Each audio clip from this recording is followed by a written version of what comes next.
Alhamdulillahi Rabbil Alamin. Wassalatu wassalamu ala ashrafil anbiya'i wa sayyidil mursalin Nabiyyina Muhammadin wa ala alihi wa sahbihi wa man tabi'ahum bi ihsanin ila yaumiddin.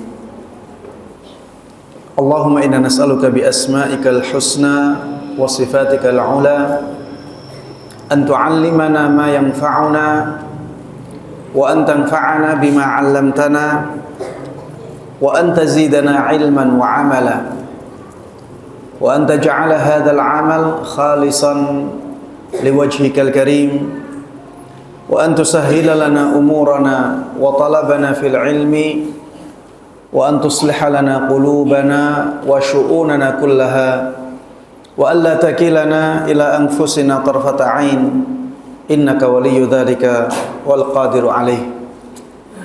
Para jamaah sekalian, hadirin dan hadirat, kaum muslimin dan kaum muslimat, ikhwati wa akhwati fillah rahimana wa rahimakumullah. Alhamdulillah, segala puji terus kita panjatkan kepada Allah Subhanahu wa taala yang terus memberikan kepada kita nikmat-nikmatnya, sehingga pada kesempatan yang berbahagia ini kita bisa berkumpul, bermajelis di tempat yang mulia ini, tempat yang sangat dicintai oleh Allah Subhanahu wa taala, sebagaimana disabdakan oleh Nabi kita Muhammad sallallahu alaihi wasallam, ahabbul biladi ilallah masajiduha. Tempat yang paling dicintai oleh Allah Subhanahu wa taala adalah masjid-masjidnya. Mudah-mudahan kehadiran kita di masjid ini, di majlis ini, benar-benar kita niati dengan keikhlasan yang tinggi, benar-benar untuk mendapatkan pahala dan balasan dari Allah saja.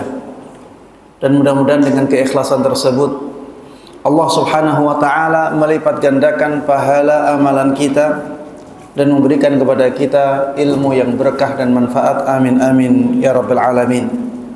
Salawat dan salam, begitu pula keberkahan dan kenikmatan, semoga selalu terlimpahkan dan tercurahkan kepada Nabi Agung Muhammad sallallahu alaihi wasallam.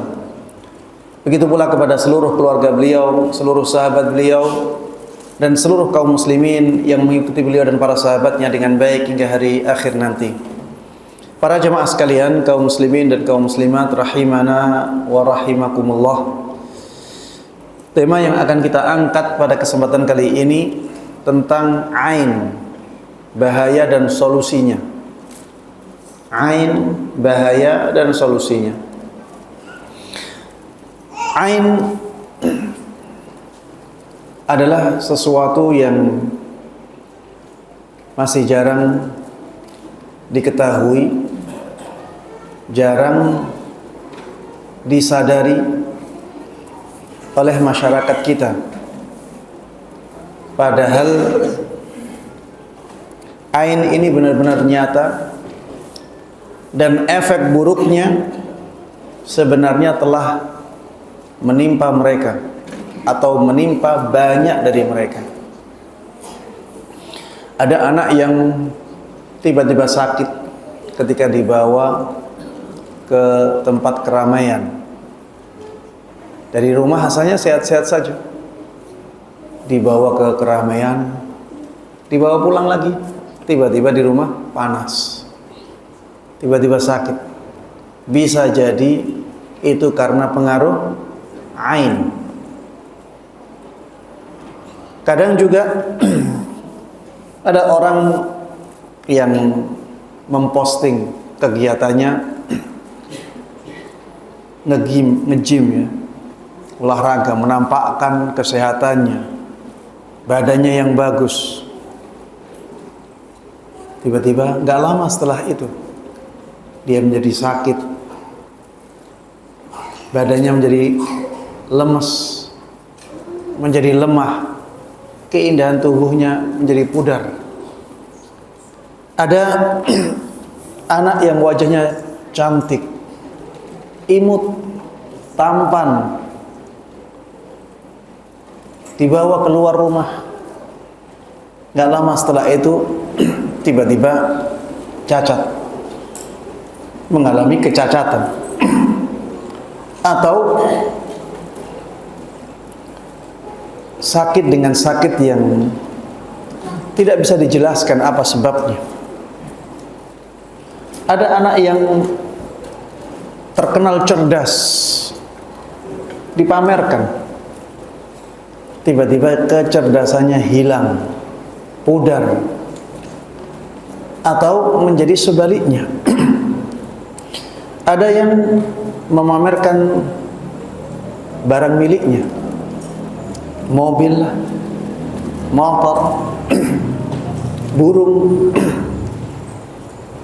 Tiba-tiba setelah itu mobilnya diserempet orang, mobilnya mengalami kecelakaan, motornya jatuh, burungnya mati. Ada yang memamerkan bisnisnya, banyak orang yang takjub. Ada di antara mereka yang hasad, akhirnya bangkrut. Ini fenomena yang banyak terjadi di masyarakat dan bisa jadi, saya tidak katakan pasti terjadi karena ain, tapi saya katakan bisa jadi karena terkena ain. Para jemaah sekalian rahimana wa rahimakumullah, apa sih hakikat ain ini? Ain hakikatnya adalah efek buruk yang datang dari pandangan mata seseorang. Inilah hakikat ain. Efek buruk yang datangnya dari apa? Pandangan mata seseorang. Makanya namanya ain. Ain dalam bahasa Arab artinya apa? Mata. Ain itu mata.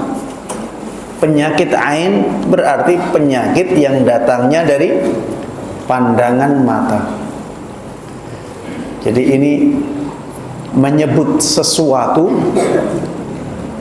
dengan penyebabnya, menyebut penyakitnya dengan penyebab sakitnya.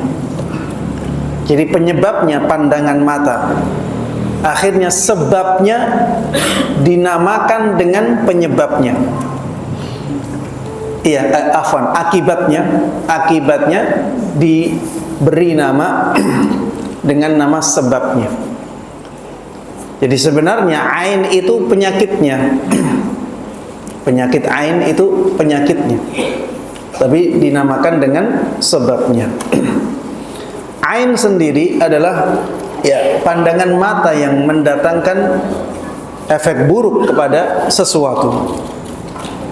Para jemaah sekalian rahimana rahimakumullah, penyakit ain ini biasanya datang dari pandangan orang yang hasad, orang yang iri, orang yang dengki. Penyakit ain ini biasanya datangnya dari orang yang hasad. Hasad dengan nikmat yang ada pada orang lain. Makanya banyak ulama yang ketika mendefinisikan penyakit ain itu menyebut orang yang hasad, menyebut sifat hasad ini. Seperti misalnya Al-Hafidh Ibn Hajar Al-Asqalani, seorang ulama hadis dalam mazhab Syafi'i. Beliau yang punya kitab syarah Bukhari yang paling bagus, paling fenomenal, paling terkenal, Fathul Bari. Beliau ketika mendefinisikan ain, beliau mengatakan nadharun bistihsanin masyubin bihasad min khabithit taba' yahsulu lil manzuri minhu darar. Kata beliau, ain adalah pandangan takjub yang tercampur dengan rasa hasad dari orang yang tabiatnya tidak baik, yang akhirnya mendatangkan mudarat kepada sesuatu yang dia lihat. Saya ulangi, ini perkataan Al-Hafidh Ibn Hajar, seorang ulama besar dalam mazhab Syafi'i. Beliau ahli hadis. Beliau mengatakan ain adalah pandangan takjub yang tercampur dengan rasa hasad dari orang yang tabiatnya tidak baik, yang akhirnya mendatangkan mudarat kepada sesuatu yang dia lihat, mendatangkan bahaya kepada sesuatu yang dia lihat. Itulah hakikat ain yang disebutkan oleh Al-Hafidz Ibnu Hajar Al-Asqalani. Beliau di sini menyebut orang yang hasad, nadharun bis ihsan, pandangan takjub masyubin bihasad, dicampuri dengan rasa hasad. Karena memang biasanya penyakit ain itu datangnya dari orang-orang yang hasad. Walaupun tidak semua penyakit ain datangnya dari orang yang hasad, tapi kebanyakan penyakit ain itu datangnya dari pandangan orang yang hasad. Karena bisa jadi penyakit ain itu datang dari rasa takjub saja. Apa dalilnya? Dalilnya adalah hadis Nabi sallallahu alaihi wasallam, "Idza ra'a ahadukum min nafsihi aw malihi aw akhihi ma yuhib falyubarrik." Apabila salah seorang dari kalian melihat pada dirinya sendiri atau pada hartanya sendiri atau pada saudaranya sendiri sesuatu yang dia sukai, dia senangi, falyubarrik, maka hendaklah dia mendoakan keberkahan untuknya. Fa innal 'aina haqq, kata Nabi Muhammad sallallahu alaihi wasallam, karena sesungguhnya ain itu nyata adanya. Di sini Rasulullah sallallahu alaihi wasallam memerintahkan orang tersebut mendoakan keberkahan dengan alasan apa? Karena penyakit ain itu nyata. Karena penyakit ain itu nyata. Apakah seseorang bisa hasad kepada dirinya sendiri? Atau kepada hartanya sendiri? Ini kemungkinannya kecil banget. Gimana dia hasad kepada dirinya sendiri? Tapi ternyata Rasulullah sallallahu alaihi wasallam mengatakan demikian. Kalau ada seseorang melihat pada dirinya, pada hartanya atau pada saudaranya sesuatu yang dia sukai, maka hendaklah dia mendoakan apa? Keberkahan, karena sesungguhnya penyakit ain itu nyata adanya. Berarti bisa jadi orang itu kena ainnya sendiri. Bisa jadi harta seseorang itu kena ainnya dia sendiri. Bisa jadi saudara seseorang kena ainnya saudaranya. Dan kemungkinan seseorang hasad kepada dirinya sendiri itu sangat kecil. Maka ini menunjukkan bahwa penyakit ain itu bisa saja terjadi hanya karena seseorang takjub, walaupun tidak ada hasad. Wallahu ta'ala a'lam. Para jemaah sekalian rahimana wa rahimakumullah, di antara dalil yang menunjukkan hal ini, bahwa ain bisa jadi datang dari orang yang takjub saja, bukan karena dia hasad, adalah hadis Nabi Muhammad sallallahu alaihi wasallam yang beliau sampaikan kepada salah seorang sahabatnya yang ainnya mengenai saudaranya. Halla idza ra'aita ma yu'jibuka barakta, kenapa engkau tidak mendoakan keberkahan ketika engkau melihat sesuatu yang menjadikanmu takjub? Kenapa engkau tidak mendoakan keberkahan ketika engkau melihat sesuatu yang membuatmu takjub? Di sini Rasulullah sallallahu alaihi wasallam tidak menyinggung masalah hasad. Yang disebutkan oleh beliau apa? Takjub. Beliau tidak menyinggung masalah hasad sama sekali. Dan ini menunjukkan ya bahwa penyakit ain bisa saja menimpa seseorang bukan karena hasad, tapi karena rasa takjub orang lain. Maka para jemaah sekalian rahimana wa rahimakumullah, berhati-hatilah. Berhati-hatilah dengan pandangan mata kita. Ayo kita budayakan mendoakan keberkahan. Kalau ada sesuatu yang menakjubkan kita, yang menyenangkan kita, ada sesuatu yang menyukai, menjadikan kita suka dengannya, maka doalah keberkahan. Doakan keberkahan untuk dia. Masya Allah, Allahumma barik. Masya Allah, mudah-mudahan Allah berkahi. Kalau tidak bisa bahasa Arab, bahasa Indonesia. Karena yang Rasulullah Sallallahu Alaihi Wasallam perintahkan adalah mendoakan keberkahan. Bisa dengan bahasa Arab, bisa dengan bahasa Indonesia. Mudah-mudahan Allah berkahi. Budayakan ini. Kita senang dengan anak, ya. Kita doakan keberkahan, ya Allah, mudah-mudahan Allah berkahi. Kita senang dengan harta orang lain, takjub dengan harta, kita katakan Masya Allah, Allahumma barik. Masya Allah, mudah-mudahan Allah berkahi. Agar pengaruh ain yang mungkin datang dari mata kita itu hilang. Memang tidak setiap ketakjuban kita kepada sesuatu itu mendatangkan ain. Tidak setiap ketakjuban seseorang itu mendatangkan ain. Tapi paling tidak, kalau dia mendoakan keberkahan, kemungkinan adanya ain bisa dihilangkan sama sekali. Ini yang harusnya kita perhatikan. Kita tidak suudzon kepada diri kita atau kepada orang lain, tapi kita ingin menyelamatkan. Kita ingin mendatangkan keselamatan pada benda-benda, pada barang-barang, pada orang-orang dari bahaya ain ini. Para jemaah sekalian rahimana wa rahimakumullah, ain ini sebenarnya sangat berbahaya sekali. Tapi banyak yang belum sadar akan bahayanya. Terutama orang-orang yang belum pernah ngaji, masih awam sekali, belum pernah mendengar hadis-hadis Nabi Sallallahu Alaihi Wasallam tentang penyakit ain. Makanya para jemaah sekalian rahimanallah, anak itu kalau disuruh ngisi tentang ain senang. Kenapa? Karena banyak orang yang belum tahu. Banyak orang yang belum tahu.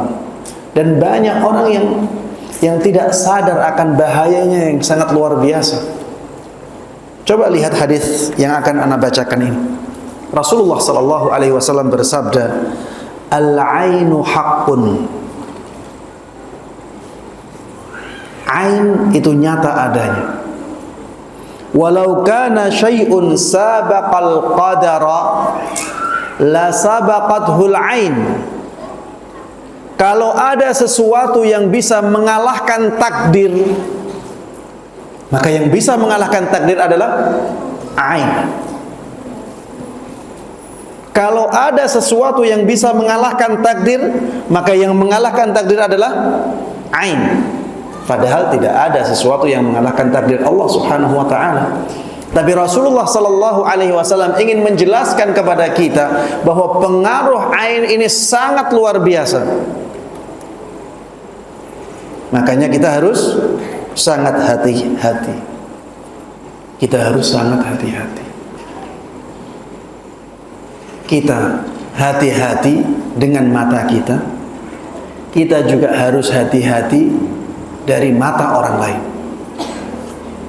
Jangan sampai kita tidak punya usaha untuk melindungi diri kita dari pengaruh ain orang lain. Kalau antum misalnya hadir di majelis seperti ini, kemungkinan terkena ain besar. Apalagi ustadz, ya, apalagi anak yang sangat menarik orang lain. Ini kemungkinan terkena ainnya besar. ada orang lain yang duduk di depan, ya. Ini kemungkinan kena ainnya besar. Antum juga yang hadir di majelis, antum dilihat oleh orang lain, kemungkinan kena ainnya besar. Makanya banyak berdoa. Rasulullah sallallahu alaihi wasallam juga mengajarkan kepada kita untuk mendoakan diri kita sendiri agar terhindar dari pengaruh ain ini. Misalnya dengan apa? A'udzu bikalimatillahi tammah min kulli syaitanin wa hammah wa min kulli ainin lammah. A'udzu bikalimatillahi tammah. Aku berlindung dengan kalimat-kalimat Allah yang sempurna. Min kulli syaitanin wa hammah, dari gangguan syaitan dan dari gangguan hewan-hewan yang berbisa. Wa min kulli ainin lammah, dan dari bahaya ain yang bisa mendatangkan sakit.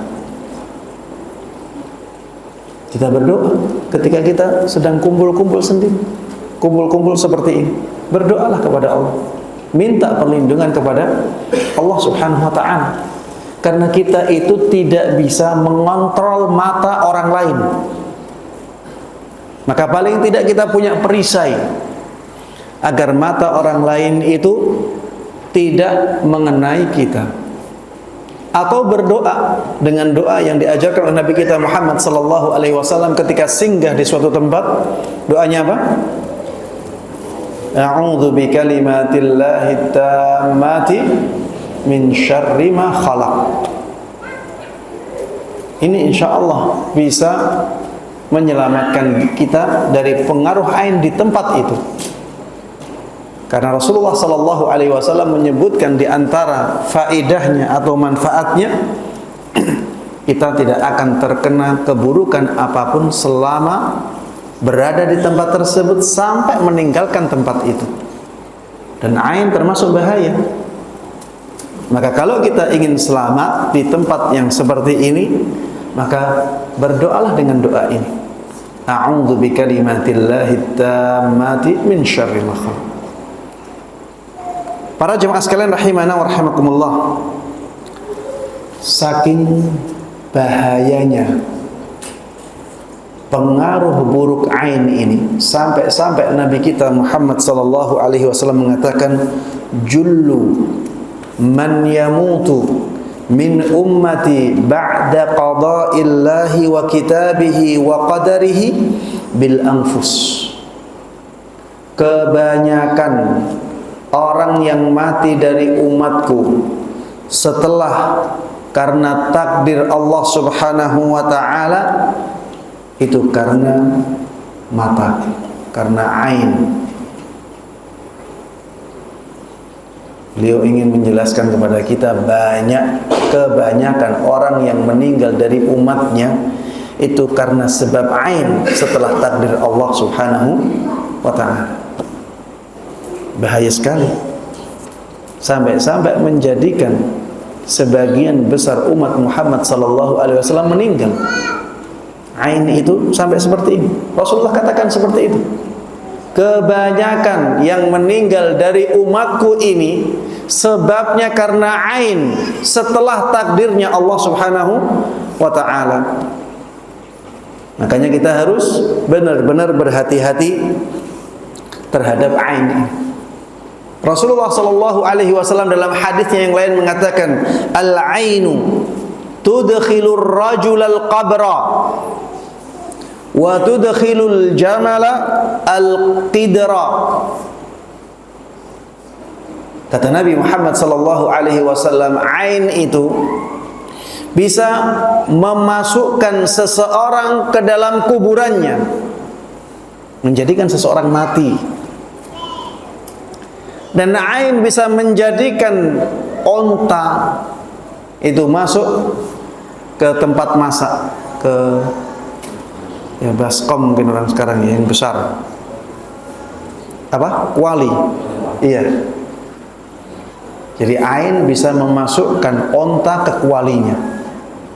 Maksudnya unta tersebut menjadi sakit. Kalau untanya sakit, daripada mati mending disembelih dulu. Kalau setelah disembelih akan dimasak di dalam kuali. Itu maksudnya. Rasulullah ingin menyampaikan kepada kita, ain itu bisa membunuh manusia, ain juga bisa membunuh hewan. Ini menunjukkan betapa bahayanya penyakit ain.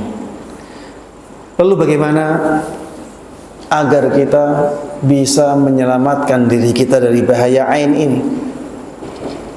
Ada banyak syariat Islam yang diajarkan oleh Nabi kita Muhammad sallallahu alaihi wasallam, yang diantara manfaatnya adalah membentengi diri kita dari bahaya ain ini. Yang pertama, para jemaah sekalian rahimana wa rahimakumullah, membaca zikir yang bisa membentengi diri kita. Ini syariat yang pertama. Baca zikir-zikir yang bisa membentengi diri kita dari bahaya-bahaya. Di antaranya bahaya ain. Seperti misalnya zikir pagi dan petang, zikir pagi dan sore dibaca. Banyak hadis-hadis yang menjelaskan tentang zikir pagi dan sore yang bisa menjadi pelindung bagi kita dari bahaya-bahaya, di antaranya bahaya ain. Seperti misalnya ya di zikir pagi dan petang, Bismillahilladzi la yadurru ma'asmihi syai'un fil ardi wala fis sama' wa huwas sami'ul alim. Ya, ini dibaca berapa kali? 3 kali. Ini bisa menjadi pelindung untuk diri kita. Kalau kita baca rutin setiap hari, semakin kuat pengaruh zikir ini terhadap perlindungan diri kita. Dan saya katakan ini bukan hanya untuk ain saja, untuk sihir, ya, untuk yang lainnya pun bermanfaat. Maka baca doa zikir pagi dan sore yang seperti ini. Bismillahilladzi la yadurru ma'asmihi syai'un fil ardi wala fis sama' wa huwas sami'ul alim. Artinya, dengan nama Allah yang dengan namanya tidak ada sesuatu pun yang ada di langit dan di bumi yang bisa mendatangkan mudarat untuk sesuatu. Dengan nama Allah yang dengan namanya tidak ada sesuatu pun yang ada di langit maupun di bumi yang bisa mendatangkan mudarat kepada sesuatu. Wa huwas sami'ul alim. Dan dia, Allah subhanahu wa ta'ala, adalah zat yang maha mendengar lagi maha mengetahui. Para jemaah sekalian rahimana wa rahimakumullah, termasuk di antara zikir pagi dan petang yang sangat penting untuk kita baca agar selamat adalah ayat kursi. Ayat kursi, ayat di dalam surat Al-Baqarah yang paling mulia. Baca Allahu la ilaha illa huwal hayyul qayyum sampai akhir ayat setiap pagi dan sore. Ini juga bisa menjadi pelindung bagi kita. Dalam sebuah hadis disebutkan bahwa apabila seseorang membaca ayat kursi sebelum tidurnya, maka Allah subhanahu wa ta'ala akan menugaskan malaikat untuk menjaganya sampai pagi hari.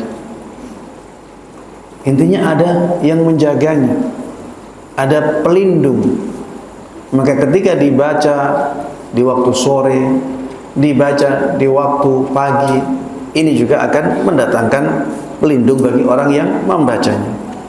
Kemudian bacalah Al-Ikhlas 3 kali, Al-Falaq 3 kali, An-Nas 3 kali setiap pagi dan sore. Ini juga di antara fungsinya sebagai pelindung bagi seseorang. Makanya 3 surat ini disebut Al-Mu'awwidzat, ya. 3 3 surat ini disebut apa? Al-Mu'awwidzat. Apa artinya Al-Mu'awwidzat? Pelindung. Al-Mu'awwidzat itu pelindung. Itu menunjukkan bahwa ketika 3 surat ini dibaca, maka bisa mendatangkan perlindungan dari Allah Subhanahu wa taala untuk orang yang membacanya. Subhanallah ya, syariat Islam itu luar biasa. Syariat Islam itu luar biasa. Sampai yang detil-detil seperti ini ada. Makanya orang kalau benar-benar tahu syariat Islam, dia harusnya menjadi sangat kuat, baik lahir maupun batinnya. Orang yang benar-benar menerapkan syariat Islam harusnya menjadi orang yang pemberani, tidak takut kegelapan, tidak takut jin, apalagi syaitan. Tidak takut sama sekali. Kenapa? Karena dia sudah punya perisai, dia punya senjata, dia punya zikir-zikir yang menjadikan dia lebih kuat dari mereka di alamnya manusia. Maka orang yang benar-benar berpegang teguh kepada sunnah Nabi Sallallahu Alaihi Wasallam, menjalankan sunnah Nabi Sallallahu Alaihi Wasallam, harusnya benar-benar menjadi orang yang selamat, dan dia juga menjadi orang yang kuat, karena ada syariat-syariat yang menguatkan dirinya. Termasuk di antara zikir pagi dan sore yang bisa menjadi pelindung dan menjadi sebab keselamatan seseorang adalah membaca tahlil. La ilaha illallah wahdahu la syarikalah, lahul mulku wa lahul hamdu, yuhyi wa yumitu wa huwa ala kulli syai'in qadir. Dibaca 10 kali. La ilaha illallah wahdahu la syarikalah, lahul mulku wa lahul hamdu, yuhyi wa yumitu wa huwa ala kulli syai'in qadir. Baca 10 kali di setiap pagi dan sore. Ini juga bisa menjadi pelindung bagi seseorang dari bahaya-bahaya yang mengancam dia. Tapi yang berikutnya, setelah zikir pagi dan sore, zikir setelah sholat. Jangan melewatkan zikir setelah sholat. Ini juga ada zikir ayat kursi. Baca ayat kursi setiap selesai sholat. Di situ juga ada zikir, ada membaca al-mu'awwidzat. Apa tadi al-mu'awwidzat? Al-Ikhlas, Al-Falaq, dan An-Nas. Itu disunnahkan para jemaah sekalian rahimana wa rahimakumullah. Ada hadis yang sanadnya kuat yang khusus menjelaskan sunnahnya membaca Al-Ikhlas, Al-Falaq, dan An-Nas setiap selesai sholat. Kalau antum disuruh nyari mana dalil yang menunjukkan bahwa Rasulullah sallallahu alaihi wasallam membaca Al-Fatihah setiap selesai salat, antum enggak akan dapatkan. Tapi kalau antum disuruh nyari mana dalil yang menunjukkan bahwa Rasulullah sallallahu alaihi wasallam menganjurkan untuk membaca Al-Ikhlas, Al-Falaq, dan An-Nas setiap selesai salat, antum dapatkan dengan mudah. Harusnya itu yang dipraktekkan, bukan membaca Al-Fatihah setiap selesai salat, karena tidak ada tuntunannya. Lebih baik yang sudah jelas-jelas ada tuntunannya, dan manfaatnya juga sangat besar. Ini bisa menjadi pelindung dan sebab keselamatan bagi orang-orang yang melakukannya. Kemudian yang ketiga yang bisa kita usahakan untuk menyelamatkan diri kita dari penyakit ain adalah meminta perlindungan kepada Allah Subhanahu wa ta'ala, agar Allah menyelamatkan kita dari penyakit ain. Rasulullah sallallahu alaihi wasallam memerintahkan umatnya untuk meminta perlindungan kepada Allah dari penyakit ain ini. Beliau mengatakan, ista'idhu billahi minal ain fa innal aina haqqun. mintalah kalian perlindungan kepada Allah Subhanahu wa ta'ala dari bahaya penyakit ain, karena penyakit ain itu nyata. Mintalah kalian perlindungan kepada Allah Subhanahu wa ta'ala dari ain, karena ain itu nyata. Ini perintah dari Nabi kita Muhammad sallallahu alaihi wasallam.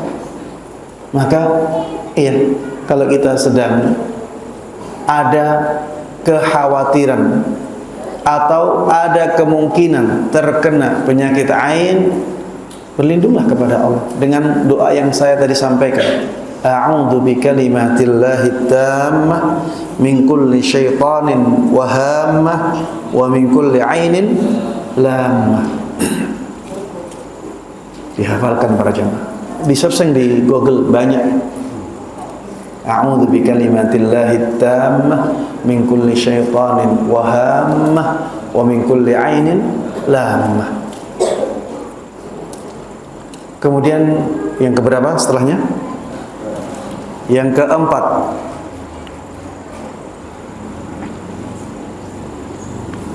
agar kita diselamatkan oleh Allah Subhanahu wa ta'ala dari bahaya ain ini, berusahalah untuk tidak memamerkan nikmat Allah. Dan ini berat di zaman medsos, zaman kita ini. Banyak orang yang tangannya itu gatel banget ya. Gatel banget kalau tidak memamerkan nikmat yang Allah berikan kepada dia. Jangan sampai kita ikut-ikutan mereka. Semakin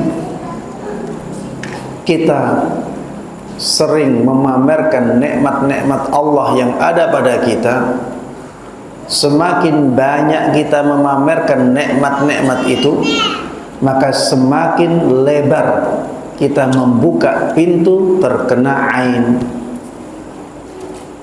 Kita lagi senang-senang dengan keluarga, anak kita imut sekali, kita jebret, kita masukkan ke media sosial.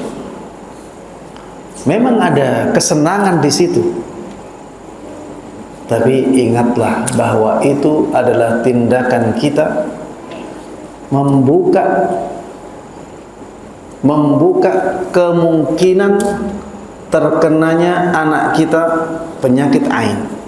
Jadi seakan-akan kita menyodorkan anak kita agar terkena ain.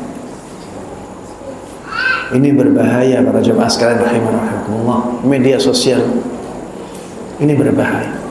Kita lagi bahagia dengan keluarga, tidak usah di-share, tidak usah dipamerkan. Sudah cukuplah kebahagiaan antara kita dengan istri kita, antara kita dengan anak-anak kita. Kalau tidak ada kebutuhan untuk memamerkannya, men-share-nya, sudah jangan di-share, bahaya. Nanti kalau ada orang hasad, ada orang iri, malah nanti akan mendatangkan penyakit ain dalam keluarga kita. Apa kita senang anak kita kena ain? Apa kita senang keharmonisan dalam keluarga itu rusak dan hilang hanya karena kesenangan yang sementara? Jangan pamerkan keharmonisan dalam keluarga di media sosial. Tidak semua orang senang kita. Jangankan kita, Rasulullah sallallahu alaihi wasallam saja banyak yang membencinya. Benar tidak?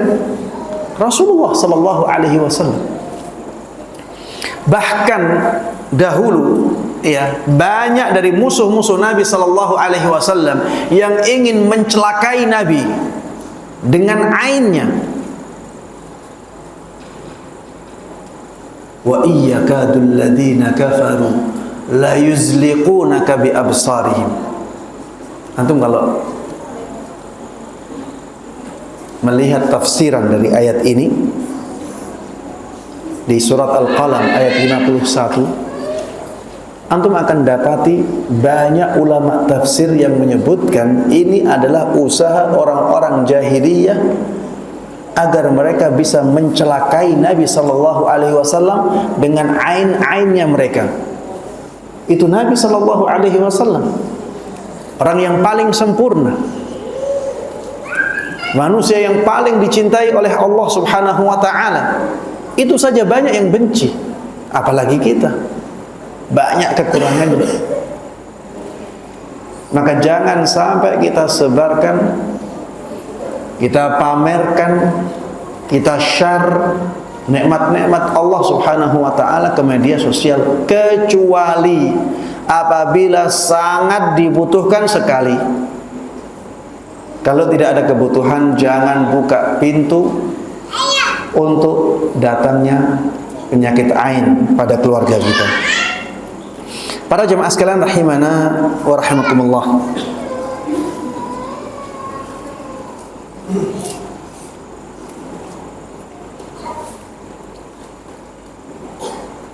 Di dalam Al-Quran,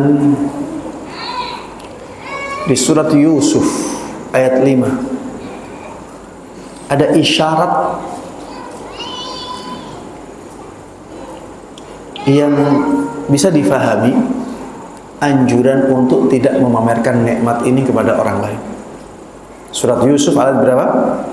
Ayat 5. Allah Subhanahu wa taala berfirman, qala ya bunayya la taqsus ru'yaka ala ikhwatik fayakidu laka kaida inna syaitana lil insani aduwwun mubin.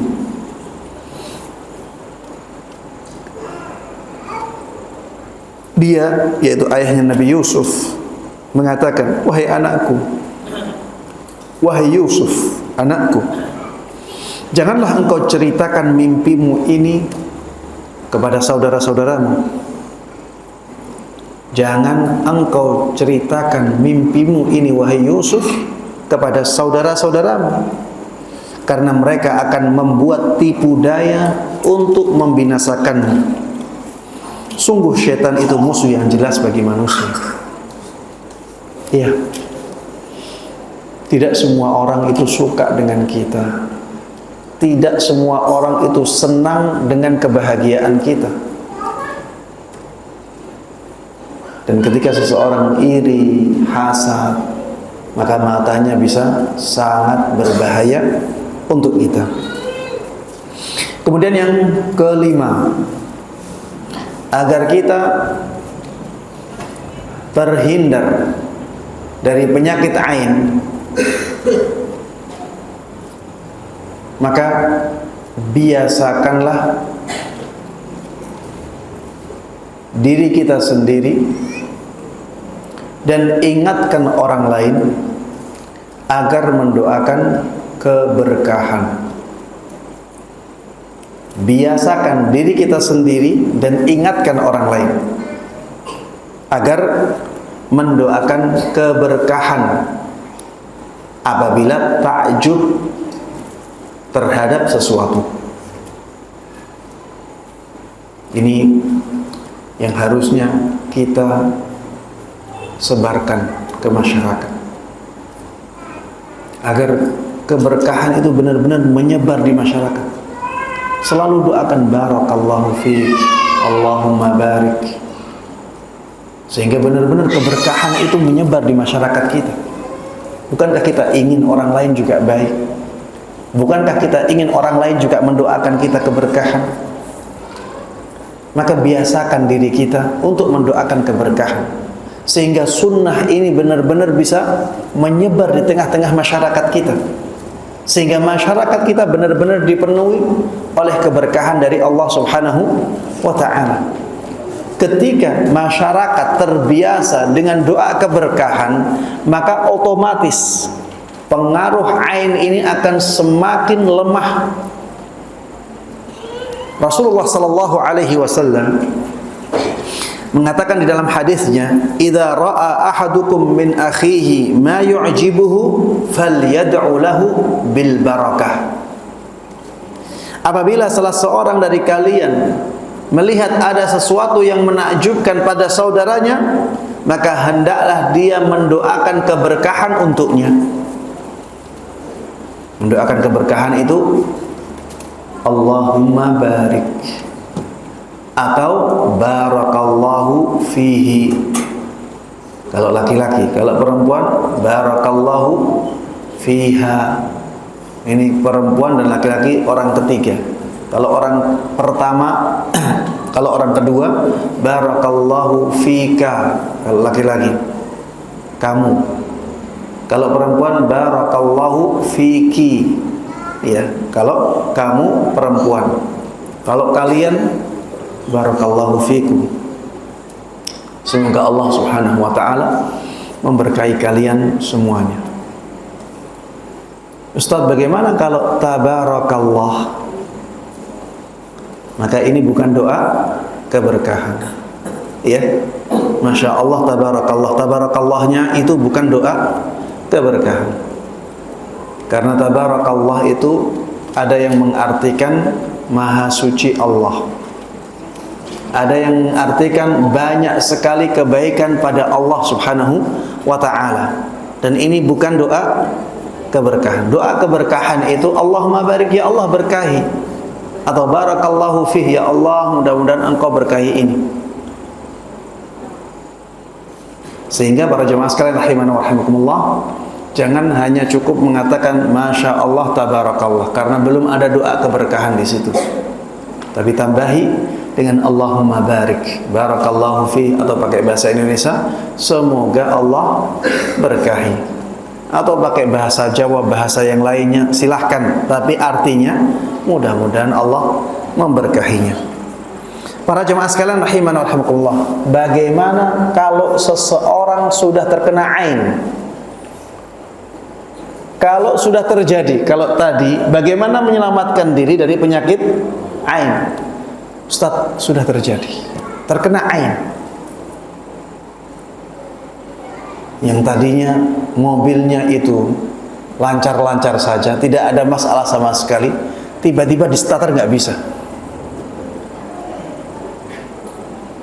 Dan dia ingat sebelumnya mobilnya dipuji-puji sama temennya dan tidak mendoakan keberkahan sama sekali. Ini ada terjadi. Ini terjadi. Bahkan saya punya teman ya di Madinah dahulu. Dia punya mobil, dapat mobil baru. Bukan dapat mobil baru ya, baru dapat mobil.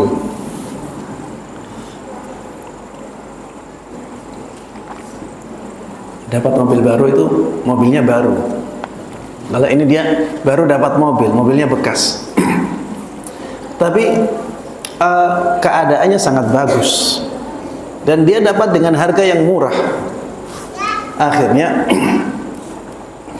dia membawa temannya. Dia membawa temannya. Kemudian temannya tersebut muji-muji mobil itu setinggi-tingginya. Karena memang mobilnya sangat bagus dengan harga yang sangat murah. Dipuji-puji setinggi-tingginya. Tidak lama setelah itu mobil itu nggak bisa starter. Tidak tahu kenapa nggak bisa starter.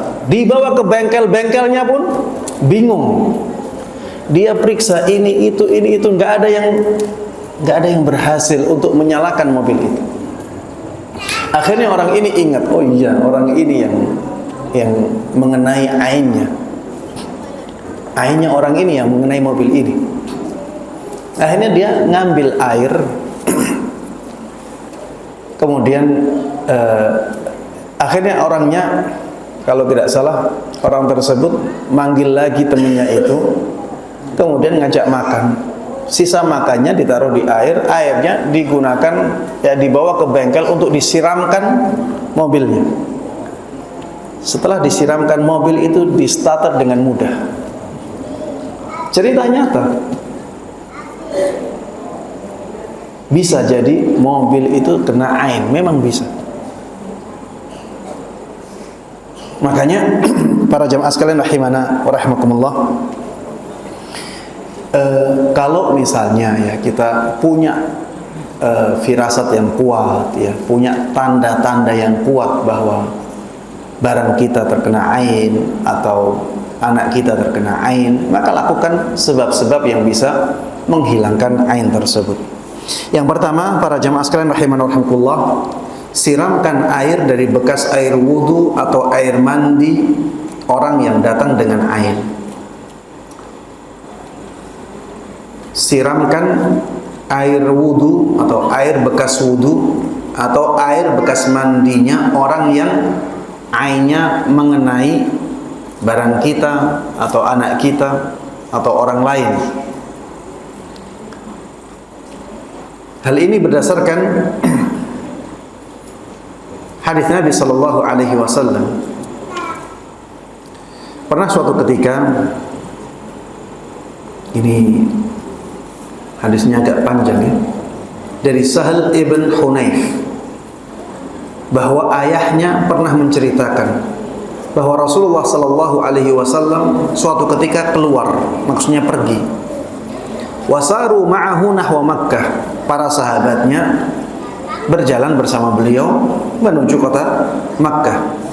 Hatta idza kanu bi syi'bil khazzari minal juhfah ightasala Sahal ibn Hunayf wa kana rajulan abyad. Sampai suatu ketika mereka sampailah di suatu tempat yang disebut Khazzar. Tempat itu di daerah Juhfah. Maka Sahal ibn Hunayf mandi. Dan Sahal ibn Hunayf ini orang yang kulitnya sangat putih. Hasanal jismi wal jild. Bentuk tubuhnya bagus dan kulitnya juga halus. Fanadhara ilaihi Amir ibn Rabi'ah, akhu Bani Adi ibn Ka'ab wa huwa yaghtasil. Ketika itu Sahal ibn Hunayf mandi. Orang yang mandi itu biasanya di zaman dulu yang buka bajunya. Kalau dibuka baju kulitnya kelihatan. Kalau sangat putih orang akan takjub. Ketika itu dilihat oleh Amir ibn Rabi'ah. Amir ibn Rabi'ah ini terkenal ainnya sangat kuat sekali. Terkenal. Jadi ada orang-orang yang seperti ini. Ainnya itu sangat berbahaya. Amir ibn Rabi'ah juga demikian, radhiyallahu anhu. Ketika melihat kulit yang sangat putih itu, Amir ibn Rabi'ah mengatakan, "Ma ra'aitu kal yawm wala jilda mukhabba'atin falubita bisahal."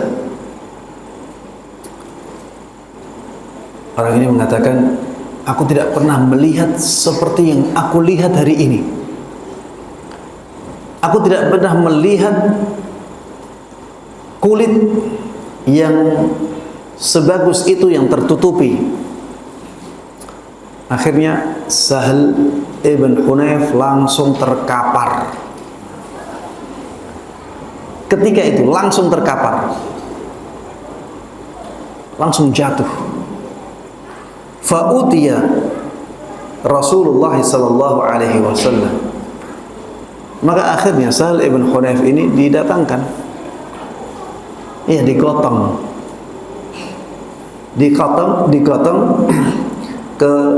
dibawa ke Rasulullah sallallahu alaihi wasallam.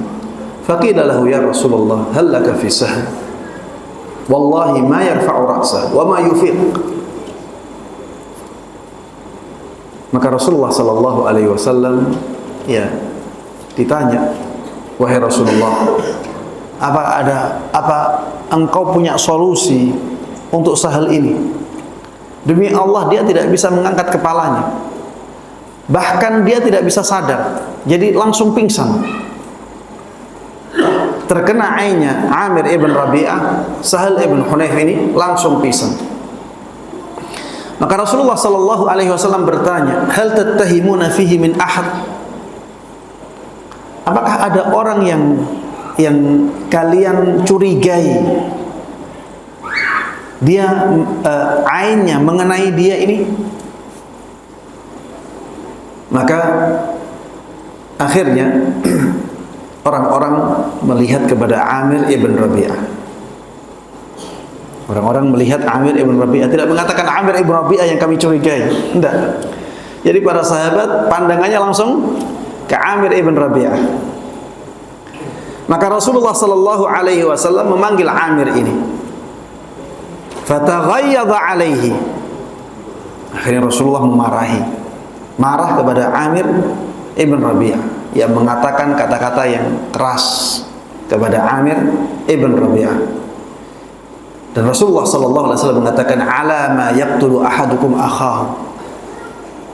Kenapa salah seorang dari kalian sampai membunuh saudaranya atau hampir membunuh saudaranya? Halla idza ra'aita ma yu'jibuka barrakta?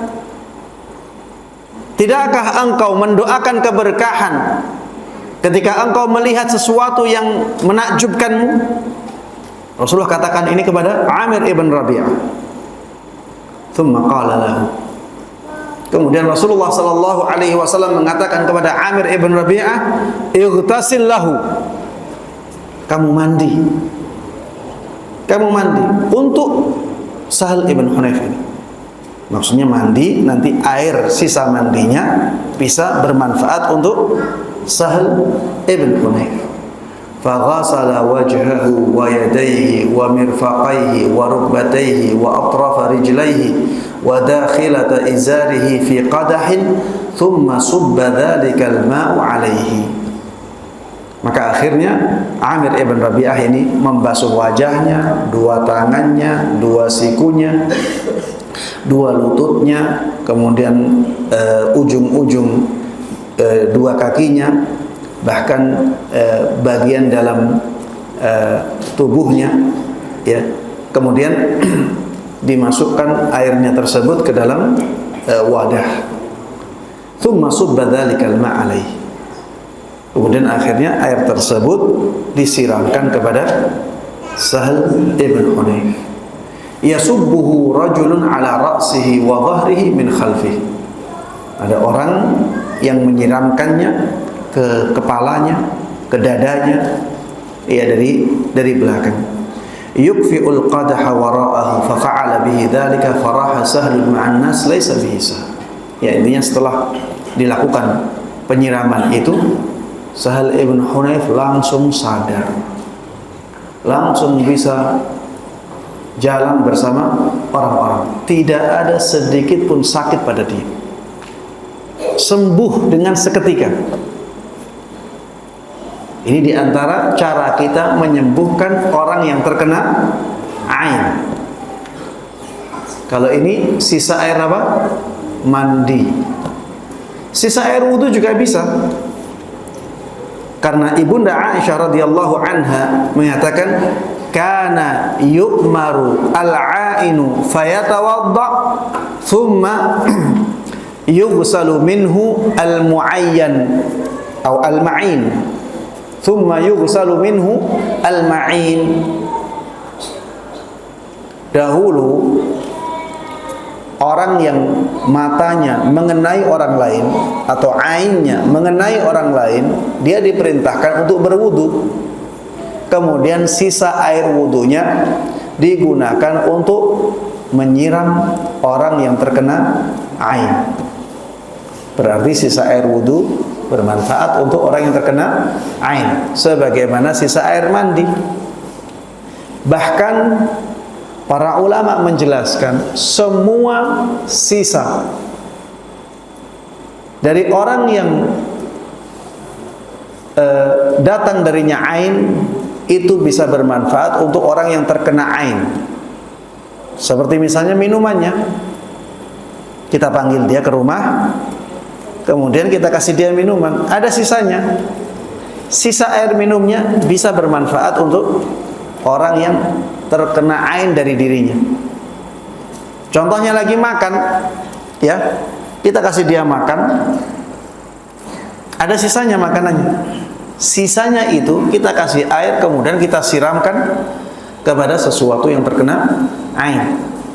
Atau misalnya bajunya ada sisa keringatnya misalnya, itu bisa kita gunakan untuk menghilangkan ain dari sesuatu yang sudah terkena atau sudah terkena ain. Yang berikutnya, solusi yang kedua dengan ruqyah dan doa. Solusi kedua bagi orang yang terkena ain, kita ruqyah. Bagaimana kita meruqyah orang lain? Ya, ruqyah ini bisa ruqyah untuk diri sendiri, bisa ruqyah untuk orang lain atau dari orang lain. Ibunda Aisyah radhiyallahu anha mengatakan, "Kana Rasulullah sallallahu alaihi wasallam ya'muruni an astarqiya minal ain." Dahulu Rasulullah sallallahu alaihi wasallam memerintahkanku untuk meminta diruqyah karena sebab ain. Dahulu Rasulullah sallallahu alaihi wasallam memerintahkanku untuk meruqyah karena penyakit ain. Dahulu Rasulullah sallallahu alaihi wasallam memerintahkanku, ini astarqi ya, istarqa yastarqi artinya talaba ar-ruqyah. Dahulu Rasulullah sallallahu alaihi wasallam memerintahkanku untuk meminta ruqyah karena penyakit ain.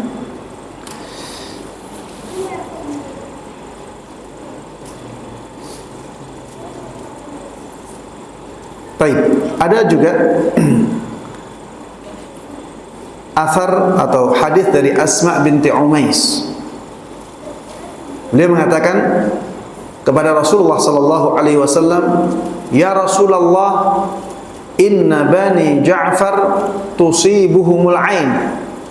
Wahai Rasulullah sallallahu alaihi wasallam, sesungguhnya anak atau anak-anaknya Ja'far itu terkena ain. Fa astarqi lahum, bolehkah aku meminta agar mereka diruqyah? Maka Rasulullah sallallahu alaihi wasallam mengatakan, "Na'am." Silahkan. Ibunda Aisyah radhiyallahu anha dalam hadis lain mengatakan, "Kana idza ishtaka Rasulullah sallallahu alaihi wasallam raqahu Jibril." Dahulu Rasulullah sallallahu alaihi wasallam ketika mengeluh tentang sebuah penyakit, mengeluhkan penyakit tertentu, raqahu Jibril. Jibril meruqyahnya. Ini menunjukkan ya bahwa ruqyah itu bermanfaat untuk suatu penyakit. Ruqyah Jibril, bismillahi yubrik wa min kulli da'in yashfik wa min syarri hasidin idza hasad wa syarri kulli dhi ain. Ini ruqyahnya Jibril untuk Rasulullah sallallahu alaihi wasallam. Ya, ada banyak ya ruqyah-ruqyah. Kan ada banyak ruqyah-ruqyah yang bisa kita baca untuk diri kita sendiri ataupun untuk orang lain yang terkena ain. Kalau misalnya bingung, kita bisa meruqyah diri kita atau orang lain dengan muawwidzat. Kita baca qul huwallahu ahad, qul a'udzu birabbil falaq, qul a'udzu birabbin nas dengan niat untuk meruqyah diri kita atau orang lain. Kita juga bisa baca misalnya Al-Fatihah, kita baca 7 kali sebagaimana dicontohkan oleh sebagian sahabat Nabi sallallahu alaihi wasallam. Ini juga bisa untuk meruqyah ain. Kita juga bisa misalnya membaca surat Al-Baqarah. Surat Al-Baqarah ini bisa kita baca untuk ruqyah mandiri atau meruqyah orang lain. Atau kalau surat Al-Baqarah terlalu panjang misalnya, kita baca ayat kursinya. Ayat kursi kita ulang-ulang untuk meruqyah seseorang yang terkena ain. Baik. Para jemaah sekalian rahimana wa rahimakumullah. Termasuk di antara solusi yang bisa menyembuhkan seseorang dari penyakit ain adalah obat yang punya pengaruh secara nyata. Obat-obatan. Misalnya sakitnya pening, ya terkena ain akhirnya dia sakit pusing. Beli obat untuk menghilangkan pusingnya. Tapi yang seperti ini biasanya kurang kuat. Tapi itu bisa digunakan sebagai obat. Yang lebih kuat adalah penyakit ainnya yang dihilangkan, bukan gejalanya. Ya, kalau yang ini hanya menghilangkan gejala. Bisa jadi penyakit ainnya ya tetap ada. Tapi yang berikutnya, para jamaah sekalian rahimana wa rahimakumullah, adalah pembahasan bolehkah meminta ruqyah. Ini dibahas oleh para ulama karena ada hadis yang menjelaskan bahwa di antara sifat orang yang bisa masuk surga tanpa hisab, tanpa azab itu adalah wala yastarqun. Wala yastarqun, mereka tidak minta ruqyah. Mereka tidak minta ruqyah. Para ulama berbeda pendapat dalam memaknai hadis ini. Ada yang mengatakan maksudnya adalah tidak minta ruqyah yang menyelisih syariat. Tidak meminta ruqyah yang menyelisih syariat. Misalnya ruqyah yang ada kesyirikannya. Maksud wala yastarqun di situ adalah dia tidak minta diruqyah dengan ruqyah yang mengandung kesyirikan. Namun penafsiran ini ana melihat kurang kuat. Karena kalau maksudnya tidak meminta diruqyah dengan ruqyah yang mengandung kesyirikan, ini derajat yang biasa-biasa saja. Padahal sifat ini adalah untuk orang yang sangat istimewa, masuk surga tanpa hisab, tanpa azab. Harusnya itu karena amalan yang luar biasa. Harusnya ini karena amalan yang istimewa. Sedangkan tidak meminta ruqyah yang mengandung kesyirikan, itu amalan yang istimewa atau amalan yang biasa? Amalan yang biasa. Maka yang dimaksud dengan tidak meminta ruqyah, memang tidak meminta ruqyah walaupun ruqyahnya syar'i. Walaupun ruqyahnya syar'iyah. Ini menunjukkan tawakal yang tinggi pada diri seseorang. Dia tidak minta diruqyah orang lain. Kalau dia mau meruqyah, dia akan melakukan ruqyah mandiri. Sehingga hatinya tidak tergantung kepada selain Allah sama sekali. Benar-benar dia menggantungkan hatinya kepada Allah Subhanahu wa ta'ala. Makanya dibahas apa hukum meminta ruqyah. Wallahu ta'ala alam. Kalau ana melihat ya dalil-dalil yang disebutkan dalam masalah ini, meminta ruqyah kepada orang lain itu ada 4 keadaan. Meminta ruqyah kepada orang lain itu ada 4 keadaan. Afwan, meminta ruqyah ada 4 keadaan. Yang pertama, meminta ruqyah kepada diri sendiri untuk diri sendiri.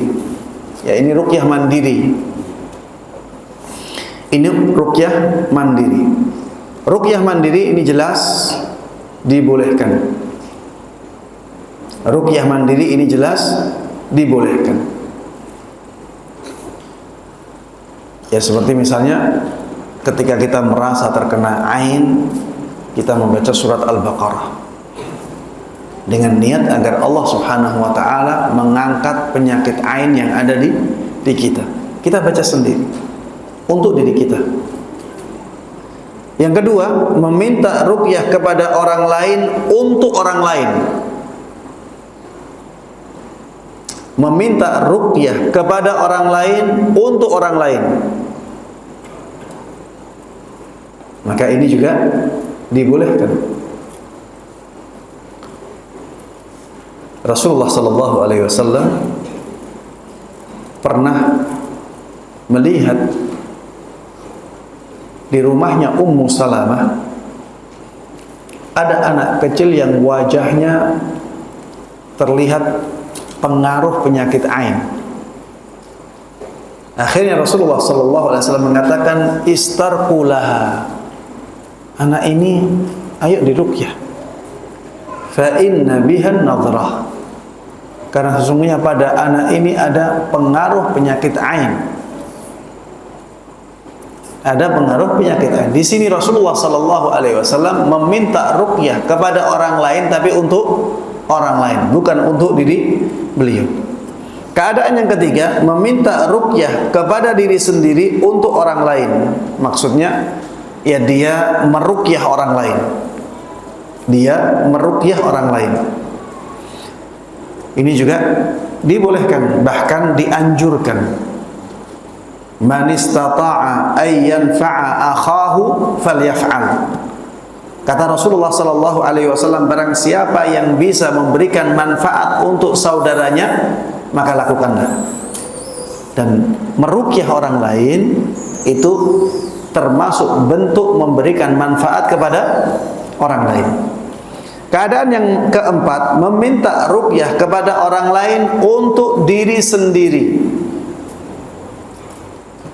Maka ini khilaful aula, sebaiknya ditinggalkan. Meminta orang lain untuk meruqyah diri sendiri, ini sebaiknya ditinggalkan. Ya, karena apa? Karena hal tersebut akan menghilangkan kesempatan kita menjadi orang yang bisa masuk surga tanpa hisab, tanpa azab. Karena itu bisa menghilangkan kesempatan kita untuk masuk surga tanpa hisab, tanpa azab. Sehingga para jemaah sekalian rahimanallah, kalau kita merasa terkena ain, ya, atau kita sakit, jangan minta orang lain meruqyah diri kita.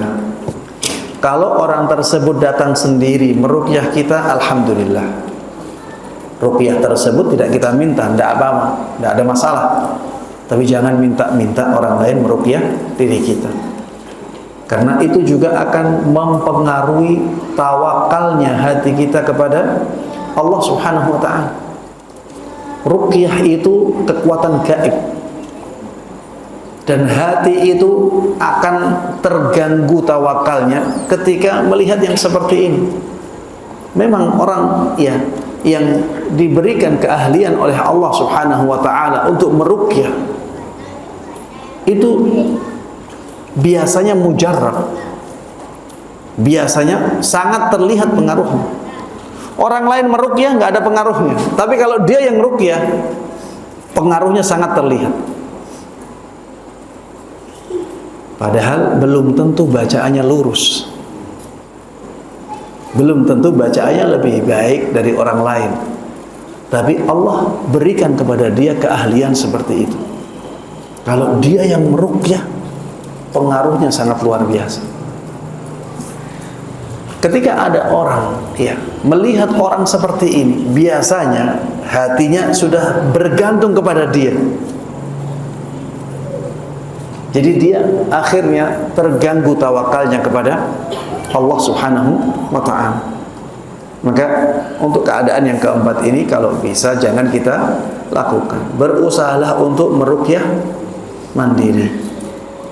Kalau orang lain datang, maka jangan ditolak. Karena kita tidak meminta, kita diruqyah oleh dia tanpa kita memintanya. Rasulullah sallallahu alaihi wasallam diruqyah oleh Jibril, tidak ada masalah. Tapi bukan karena beliau meminta, tapi Jibril meruqyah. Para jemaah sekalian rahimanallah, ini juga harusnya memberikan kita kesadaran kalau ada teman yang sakit, baik karena ain atau karena yang lain, maka berusahalah untuk meruqyah dia, atau carikan tukang ruqyah yang manjur agar dia tidak minta-minta untuk diruqyah. Kita sebagai seorang yang mukmin, kita senang kebaikan untuk saudara kita. La yu'minu ahadukum hatta yuhibba li akhihi ma yuhibbu li nafsihi. Tidak beriman salah seorang dari kalian sampai dia mencintai kebaikan untuk saudaranya sebagaimana dia mencintai kebaikan untuk dirinya sendiri. Bukankah ketika dia sakit, dia ingin mendapatkan kebaikan dari orang lain, misalnya diruqyah, maka ketika saudaranya sakit juga harusnya dia demikian. Lakukan ruqyah untuk saudara kita, atau carikan tukang ruqyah yang baik untuk saudara kita, sehingga dia tidak perlu minta untuk diruqyah orang lain, agar peruqyah itu yang datang kepada dia tanpa dia minta. Makanya Rasulullah sallallahu alaihi wasallam dahulu yang beliau lakukan ini, istarqulaha, cari peruqyah untuk dia, atau ruqyahlah dia, tidak ada masalah, karena bukan dia yang minta. Yang masalah itu kalau orang yang sakit yang minta diruqyah, walaupun tidak haram ya, tapi sebaiknya itu ditinggalkan. Kita juga tidak bisa mengatakan itu makruh, tidak sampai derajat makruh juga. Meminta diruqyah orang lain, ana melihat tidak sampai derajat makruh, ya. Tapi sebaiknya ditinggalkan agar seseorang tetap mendapatkan kesempatan dari Allah Subhanahu wa taala untuk bisa masuk surga tanpa hisab, tanpa azab. Para jemaah sekalian rahimana wa rahimakumullah, ini yang bisa kita bahas bersama pada kesempatan kali ini, mudah-mudahan bermanfaat dan Allah berkahi. Amin amin ya rabbal alamin. Sallallahu wasallam wa baraka ala nabiyyina Muhammadin wa ala alihi wa sahbihi wa man tabi'ahum bi ihsanin ila yaumiddin. Alhamdulillahi rabbil alamin. Baik, ada yang bertanya, silahkan. Monggo, silakan mau menanyakan, baik bisa untuk tulis ini dulu ya. Bentar.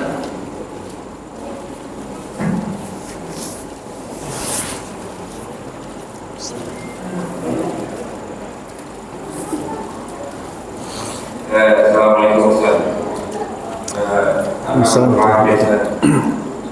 Seperti apakah ciri orang-orang yang mempunyai aib, dan seperti apakah ciri amak yang terkena aib?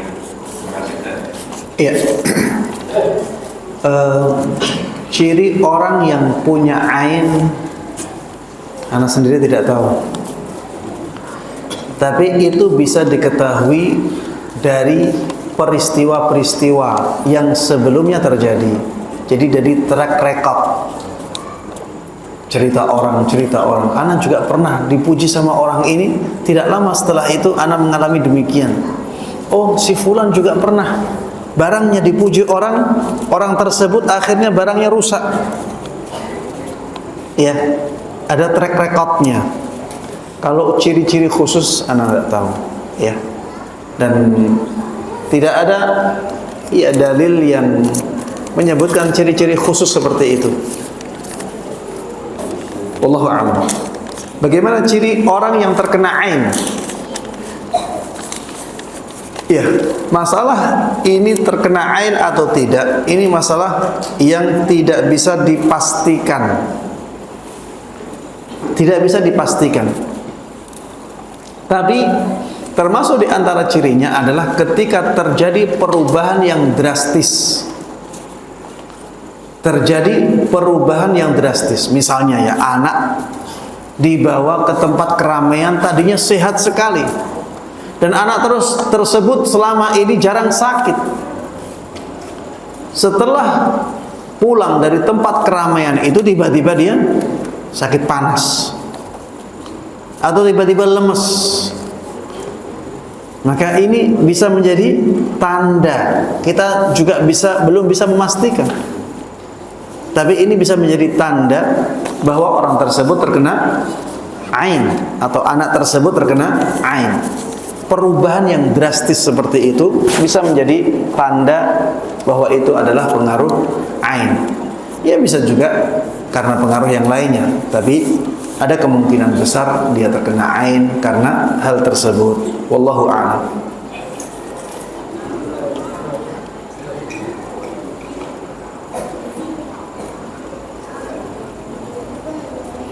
Ini ada pertanyaan, Ustadz, apakah bacaan seseorang dan keimanan seseorang bisa lebih mudah diterima ruqyahnya? Jawabannya iya ya.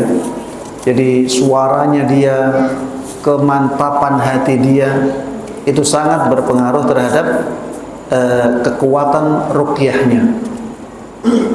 Kemantapan seseorang, keimanan seseorang, keyakinan seseorang, kemudian suara seseorang dalam membaca ayat-ayat atau hadis-hadis tentang ruqyah, ini bisa berpengaruh pada kemanjuran ruqyahnya. Wallahu a'lam. Assalamualaikum warahmatullahi wabarakatuh. Waalaikumsalam warahmatullahi wabarakatuh. Barakallahu fiik Ustaz. Mau tanya, tadi penjelasan tentang jangan sering-sering memamerkan kenikmatan di medsos atau di status. Bagaimana dengan orang yang jualan dalam rangka untuk menarik daya tarik konsumen untuk membeli produk kita dengan kita men-share aktivitas pengiriman barang gitu. Misalkan kita kirim barang sekian ke tempat ini gitu. Itu yang pertama. Yang kedua, poin nomor 5 tadi tentang tips agar terhindar dari aib. Ternyata idza ra'a ahadukum min akhihi ma yuhibbu falyad'u lahu bil barakah. Ini perkataan Nabi Muhammad. Perkataan Rasulullah SAW. Iya. Tadi sudah Ana sampaikan ya. Kalau tidak ada kebutuhan yang mendesak untuk memamerkan nikmat Allah Subhanahu wa taala atau memperlihatkan nikmat Allah kepada orang lain, jangan lakukan. Tapi kalau ada kebutuhan mendesak untuk itu, seperti misalnya tadi ya, dia tampakkan agar orang tertarik untuk membeli sebagaimana banyak orang membeli dari dirinya. Maka ini kebutuhan ya. Ini kebutuhan. Ustaz, ada kemungkinan terkena ain? Ada. Makanya di sini pentingnya kita meminta perlindungan kepada Allah Subhanahu wa taala agar tidak terkena ain. Ya. Ustaz, gimana dengan anak kecil yang belum bisa berdoa agar terhindar dari ain atau diselamatkan dari ain? Kita doakan. Ya. Kita bawa anak kecil misalnya, kita baca doa yang dulu dibaca oleh Nabi sallallahu alaihi wasallam untuk Hasan dan Husain. Kalau yang dibaca oleh Nabi sallallahu alaihi wasallam untuk Hasan dan Husain, u'idzukuma bi kalimatillahi tammah min kulli syaitanin wa hammah wa min kulli ainin lamah. Itu doa untuk Hasan dan Husain, karena Hasan dan Husain ketika itu masih kecil. Maka ini bisa kita gunakan untuk anak-anak kita ya, untuk barang-barang kita. Misalnya anak kita laki-laki, satu, u'idzuka bi kalimatillahi tammah min kulli syaitanin wa hammah wa min kulli ainin lam. Anak kita perempuan, u'idzuki. Jadi kafnya jadi kasrah. U'idzuki bi kalimatillahi tammah min kulli syaitanin wa hammah wa min kulli ainin lamah. Kalau anak kita banyak, kita lepas di keramaian, kata gantinya berubah menjadi kum. U'idzukum bi kalimatillahi tammah min kulli syaitanin wa hammah wa min kulli ainin lamah. Intinya ya, sesuaikan kata ganti itu sesuai aturan bahasa Arab. Wallahu a'lam.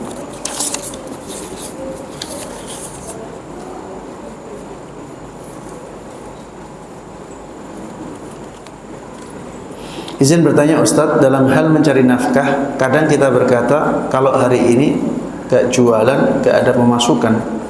Apakah ini bentuk tidak tawakal? Ya, jawabannya tidak, para jemaah sekalian rahimakumullah. Orang yang mengatakan ini maksudnya adalah menyebutkan sebab akibat ya. Dan sebab akibat itu hukum yang Allah tentukan, Allah tetapkan dalam alam semesta ini.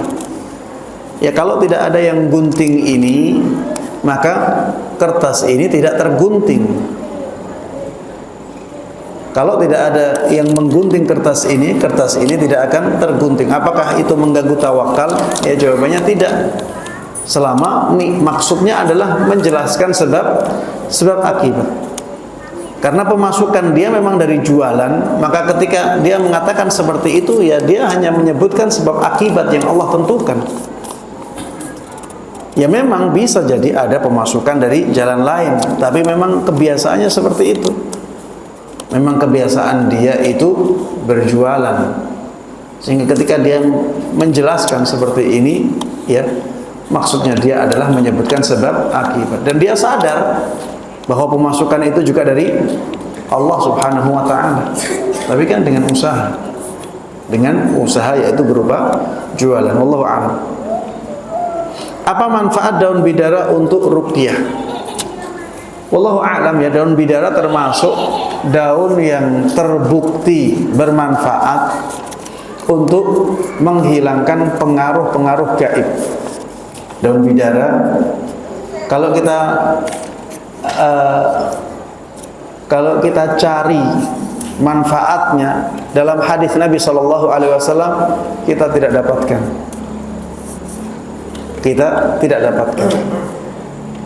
Untuk ruqyah ya, kalau untuk memandikan mayit ada, tapi untuk ruqyah tidak ada. Tapi itu termasuk sesuatu yang terbukti demikian, terbukti bisa menghilangkan pengaruh sihir, ya, bisa menghilangkan pengaruh ain, sehingga bisa diambil manfaatnya. Wallahu a'lam.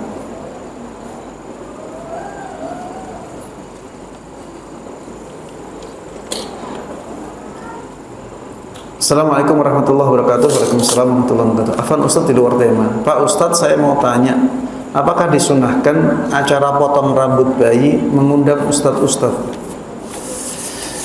Iya, para jemaah sekalian rahimanallah, ya seperti ini sebenarnya masuk dalam kebiasaan ya, adat istiadat. Jadi jangan dimasukkan ke bab ibadah. Ya misalnya ada potong rambut, ya dibuat acara, ya sekaligus kajian misalnya. Ya menurut anak tidak ada masalah. Kalau misalnya dia ingin membuat acara, nggak ada hubungannya dengan ibadah sama sekali. Tapi anak melihat yang seperti ini sebaiknya tidak dipersulit.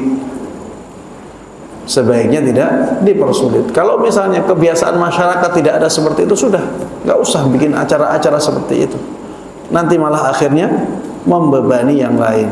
Yang lain juga kepengen bikin, yang lain lagi pengen bikin, malah membebani orang-orang. Seakan-akan itu tuntunan Nabi Shallallahu Alaihi Wasallam. Padahal ya Rasulullah SAW dahulu tidak melakukan yang seperti itu. Tapi kalau misalnya dia ingin sekalian manggil teman-temannya, ya, sekalian nyukur rambut anaknya tersebut di hari ke-7, ya, kalau niatnya memang untuk manggil teman-teman, bukan untuk menerapkan atau bukan dengan keyakinan bahwa itu sunnah Nabi Sallallahu Alaihi Wasallam, anak melihat tidak ada masalah. Tapi kalau dikatakan apakah itu sunnah Nabi, jawabannya tidak. Memotong rambutnya iya, tapi mengadakan acara, mengumpulkan orang untuk itu, maka ini bukan sesuatu yang dulu dianjurkan oleh Nabi Muhammad Sallallahu Alaihi Wasallam. Tapi bukan berarti dilarang, diharamkan, ya tidak ya. Silahkan melakukan yang seperti itu. Mengumpulkan orang, ya apa salahnya? Mengumpulkan orang, ya apa salahnya? Apalagi manggil mereka untuk makan-makan bareng, ya sebagai bentuk syukur kepada Allah Subhanahu Wa Taala. Anda melihat tidak ada masalah. Ya di zaman Nabi, saya contohkan lagi ya, misalnya syukuran rumah baru. Dia baru bangun rumah, selesai dia tempati, akhirnya dia syukuran, manggil tetangga-tetangganya untuk makan bareng-bareng. Tidak ada masalah. Itu bentuk rasa syukur dia kepada Allah Subhanahu Wa Taala. Apakah di zaman Nabi ada yang seperti itu? Tidak ada. Tidak ada di zaman Nabi syukur pindah rumah baru atau syukuran rumah baru, tidak ada. Tapi para ulama membolehkan, karena ini tidak masuk dalam bab ibadah. Ini masuknya ke dalam bab adat kebiasaan masyarakat. Tidak ada masalah mengumpulkan orang, manggil mereka untuk makan-makan, tidak ada masalah. Karena itu ya dia ingin dekat dengan masyarakat, dia ingin memberikan kebaikan kepada masyarakat, maka tidak ada masalah. Contoh lagi ya seperti misalnya pembagian zakat, masyarakat dikumpulkan, Ya apakah ada di zaman Nabi seperti ini? Tidak ada. Tapi kan itu dilakukan bukan atas niat ibadah. Itu dilakukan untuk memudahkan pembagian saja misalnya. Jadi tidak ada hubungannya dengan ritual ibadah. Maka jangan dimasukkan ke bab bid'ah ya yang seperti ini. Wallahu a'lam. Tapi pada pertanyaan lain, satu kali pertanyaan lagi. Yang ibu-ibu ada yang bertanya? Ada yang bertanya dari ibu-ibu?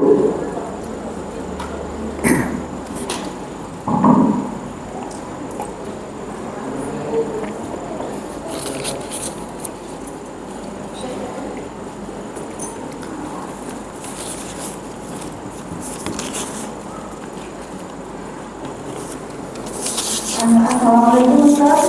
Waalaikumsalam warahmatullahi wabarakatuh. Kalau meminta rukyah itu dilakukan waktu kita belum tahu ilmunya, apakah juga kena hadis tidak bisa masuk surga kekal sifat dan azab itu Ustaz? Kalau apa tadi? Meminta rukyah di waktu kita belum tahu ilmunya. Baik. Iya, para jemaah sekalian rahimana rahimakumullah. Kalau misalnya orang pernah minta diruqyah, apakah dia masih bisa punya kesempatan untuk masuk surga tanpa hisab, tanpa azab? Jawabannya kalau orang tersebut ya bertaubat kepada Allah Subhanahu wa taala walaupun itu bukan dosa dan meminta ampun kepada Allah Subhanahu wa taala, maka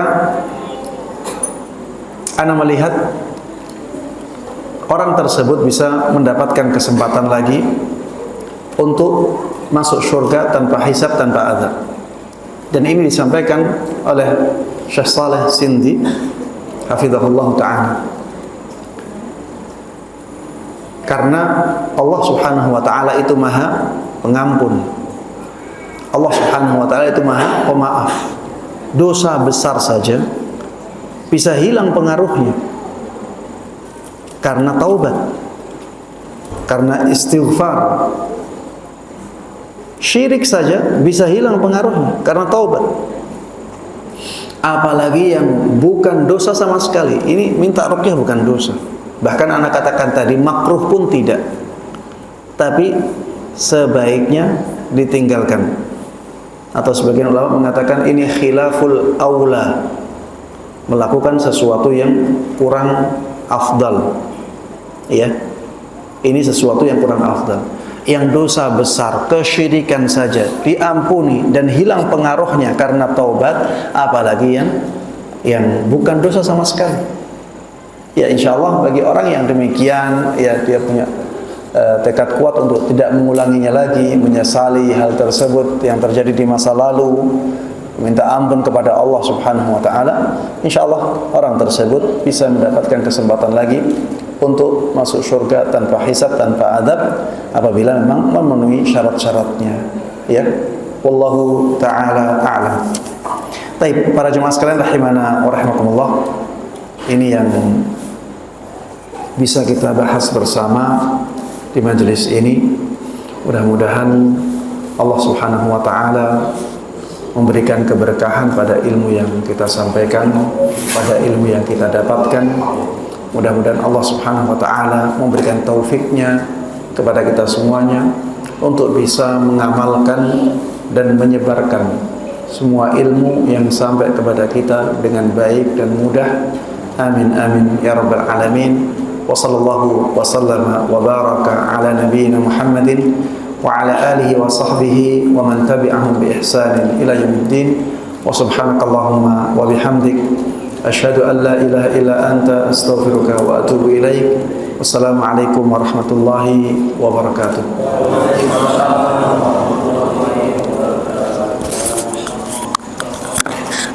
Terima kasih Ustaz atas materi dan ilmunya yang disampaikan. Mudah-mudahan kita semua dapat mengamalkan ilmu tersebut. Kami dari Pengurus KM mohon maaf apabila ada sesuatu hal yang tidak berkenan di jamaah sekalian. Itu saja dari kami. Wassalamualaikum warahmatullahi wabarakatuh.